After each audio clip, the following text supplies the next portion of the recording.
See how I put it. Okay, there we go. Hello, everybody, and welcome back to another edition of Handful of Hope. Oh, I forgot to tell you, that was the name we came up with, Handful of Hope. Oh, I love it. Right? It's kind of cool. Handful of hope. Yeah. I'm lucky to be joined today by Kathleen, and Kathleen's core motivation is to model her authenticity, courage, and compassion to inspire others to lead, love, and live their lives more curious than afraid.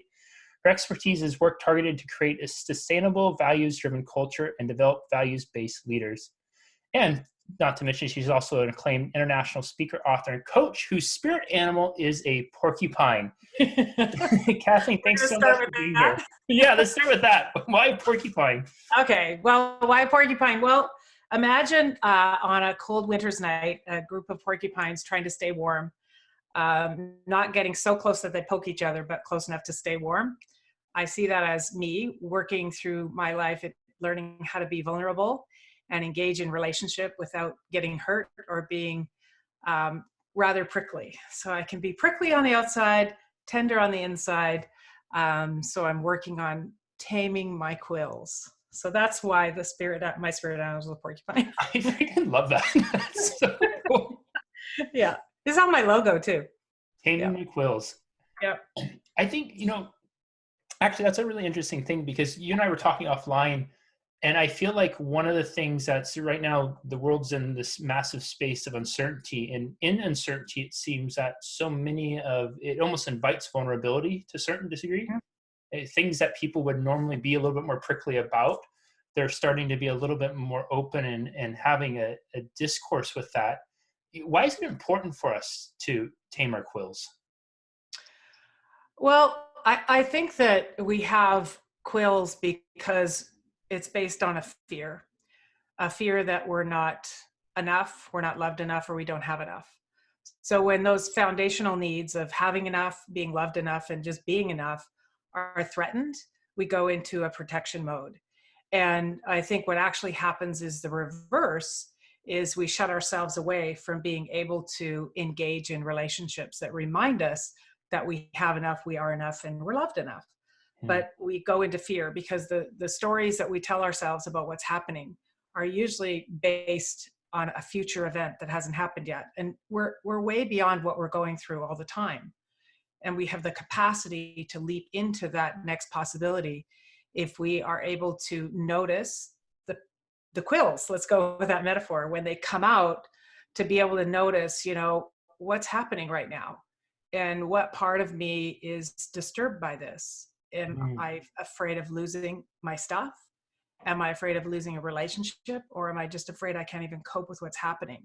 And just stopping in that moment and kind of finding the center of gravity of the fear, you can then begin to question what's happening inside of me, and is it real? And I think if we, circling back to that metaphor, when we aren't in touch with what's happening inside of us, we get protective. And a lot of it makes sense, right, Jesse? Yeah. Like, it makes sense to want to make sure we have to have, I do a lot of work in leadership, as you know, but what I teach is that having a balance of healthy self-interest and common good. Like, if I don't take care of myself, I can't lead others. But if I only take care of myself, I'm really not leading others. So it's that balance. I love that. And that's, one of the reasons I was compelled to put this thing together is there was two trains of thought, right? There was the thought of there's a lot of people who are scared. There's a lot of people who are in uncertainty. So how can we get tactical? How can we provide them with tools and strategies to help them get them out of that mindset? And then there's the other thought of, I really think that there's so many people out there who are currently acting and serving as leaders.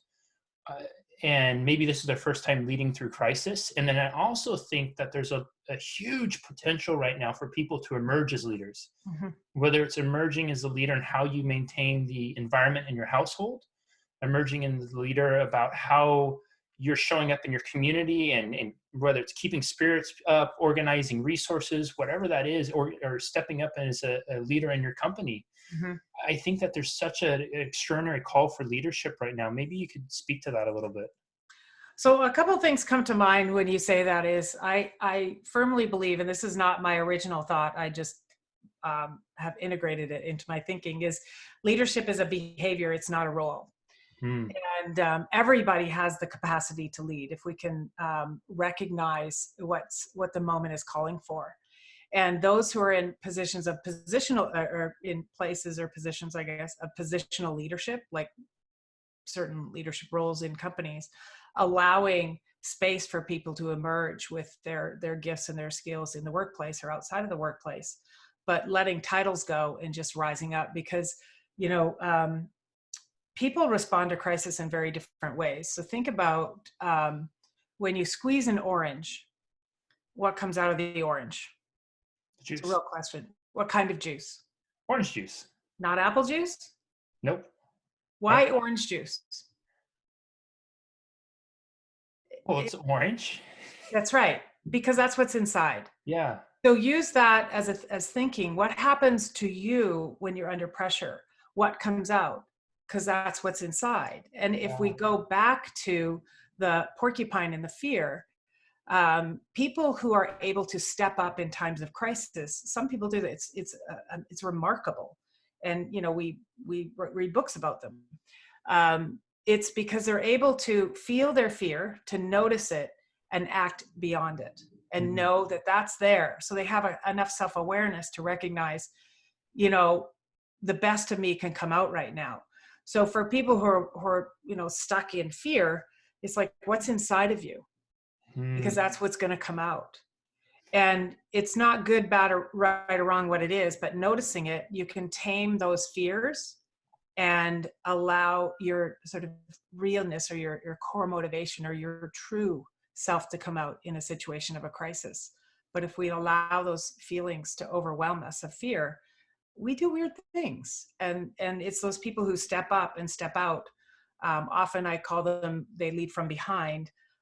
They're able to notice their own fears, but not get swept away. Just have a relationship with those fears, but not become them. Does that make sense? Yeah, that makes total sense. Yeah. I got total truth bumps when you did the talked about the orange juice. That resonated so deeply with me, because it's everybody feels this pressure right now, right? As a global collective, not just, you know, us here or you there, but all 7+ billion of us are feeling some sort of pressure. And so all of us are feeling this squeeze happening. And you mentioned just a moment ago, I believe, something about, so when you feel that fear starting to come up, right? Taking pause, right? Assessing it, asking the question. For someone who maybe has never done that before, or hasn't developed a ritual routine around it, or even recognizing it, maybe this is the first time they're even hearing the concept of that they can pause. What would be something that they could do maybe to develop that, like that muscle of pausing and taking a breath and assessing? So the first thing, to begin to get familiar with that part of you, is to think about situations that you've been triggered, that you might have behaved in a way that doesn't serve you. And the more you can, it's not about reliving them, but recognizing the things that trigger you. And also know that when you're triggered, that it's coming from a story that you're telling yourself that may or may not be true. And this may be a little bit out there, but stick with me on this one. Is when we're triggered by an event, every event that we're experiencing is neutral. However, we create a story because we're meaning makers. Mm-hmm. And our brain has this power called prediction. So we make sense of a situation before we know we're making sense of it. And prediction comes from past experience. It can only come from what's already in us. So that prediction, we make up a story about the situation. And the story then leads to a feeling. It's either positive or negative. And the feeling leads to an action. So that's a path. It's not circular necessarily, but something happens. Your brain makes sense of it even faster than your thinking can make sense of it.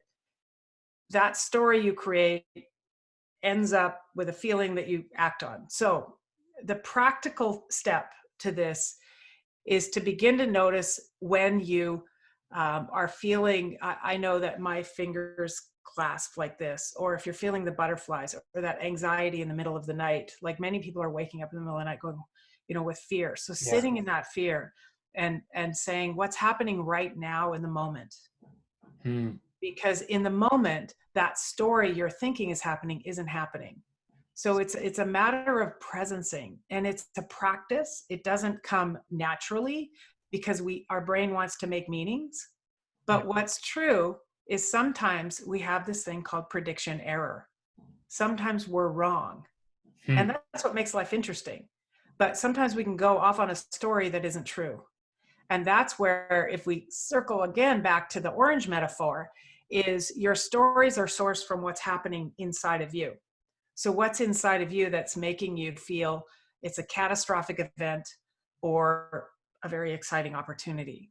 And that's our prediction in our brains. So to make it simple, is just noticing when you have a feeling in your body or this impulse to react, or fear shows up, to just stop yourself in the moment and ask, what's happening right now? Hmm. And feel it and say, what part of me is disturbed by this? Is it a relationship at stake? Is my financial well-being at stake? I think that's where people are mostly going, finances and health. Or do I feel like I have the competence to cope? So just trying to find it. And in the finding of it, in the sitting of it, the energy dissipates. Hmm. And you're able to clear up your thinking to say, what does this moment call me to do right now?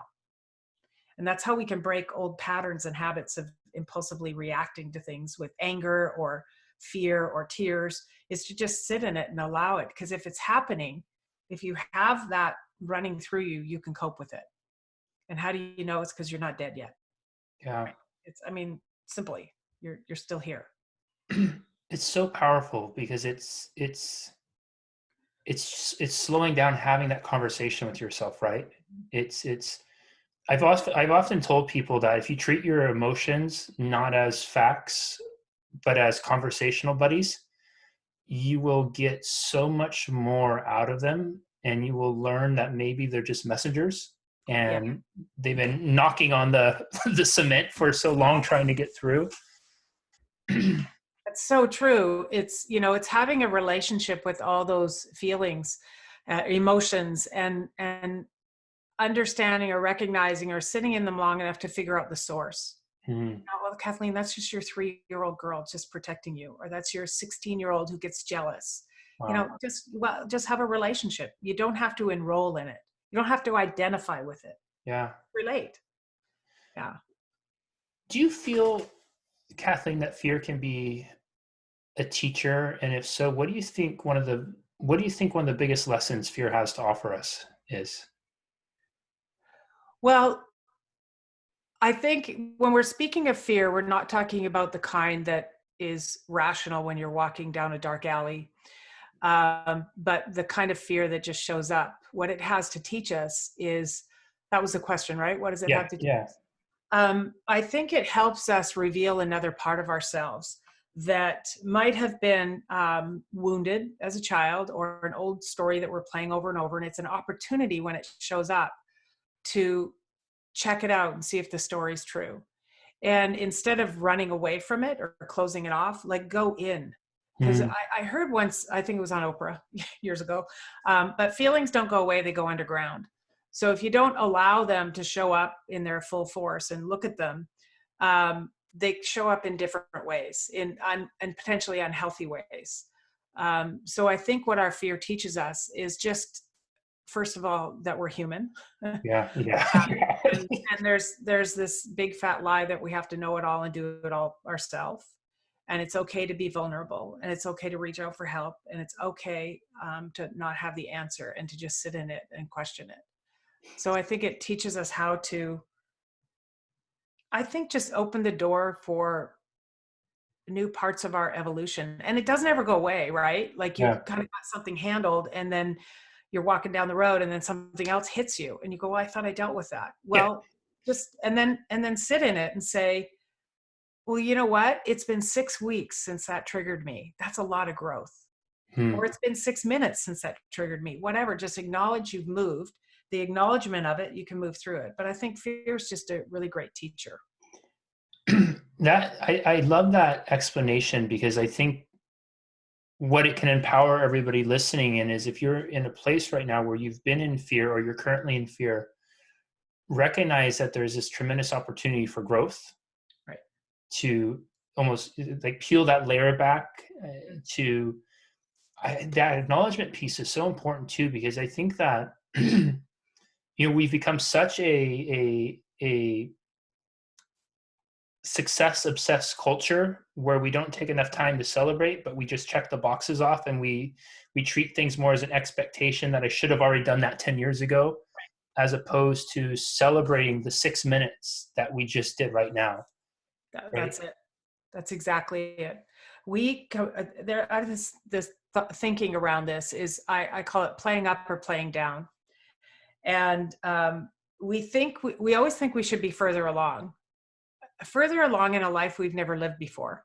Hmm. So how you should be further along is beyond me. Yeah. Um, like, it's like, right? Well, when the last time you were 55, Kathleen, how did it go?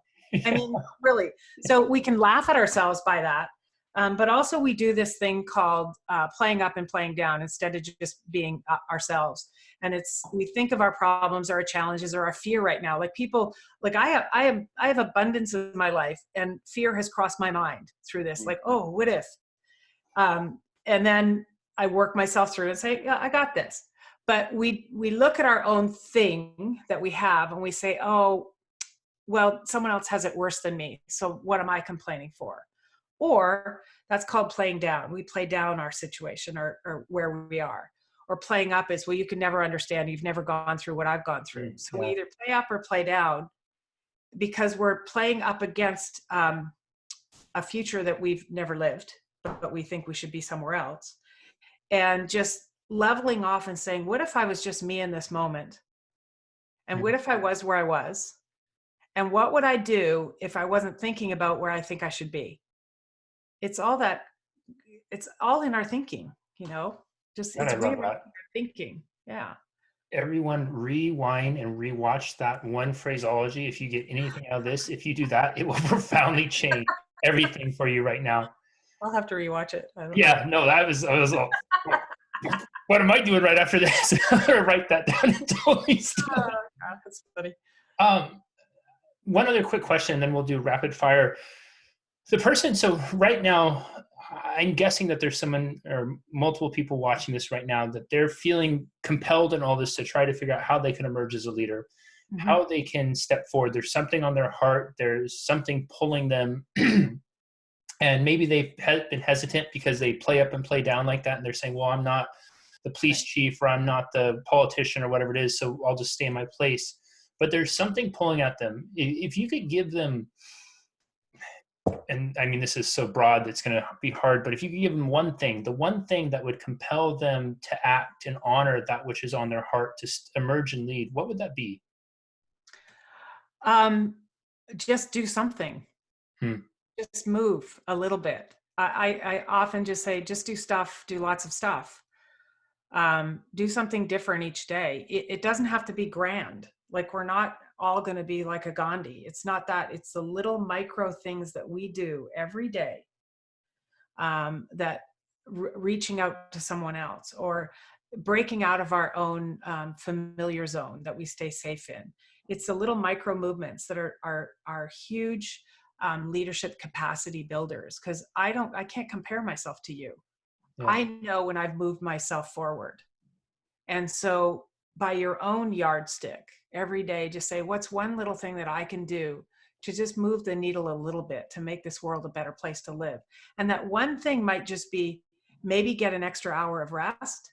And that one thing might be asking your neighbor if you can take their garbage out for them. It might be something for you or something for someone else. But everything you do causes something to move. My favorite quote is, you never touch someone so lightly you do not leave a trace. Hmm.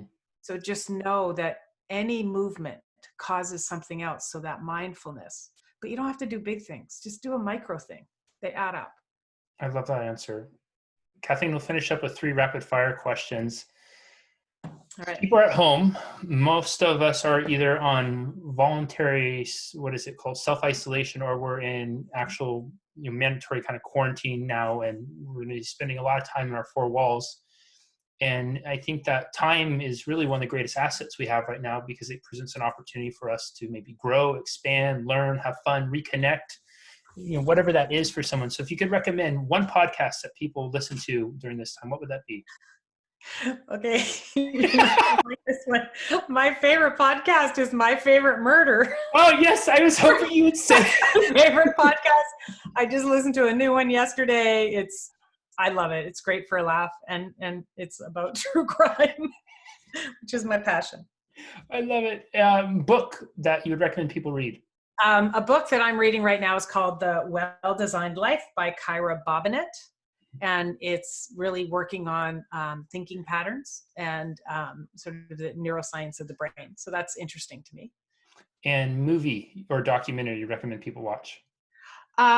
Well, again, Rocket Man's the best movie, but I'm sticking with I love pretend things, and I'm watching The Good Fight right now.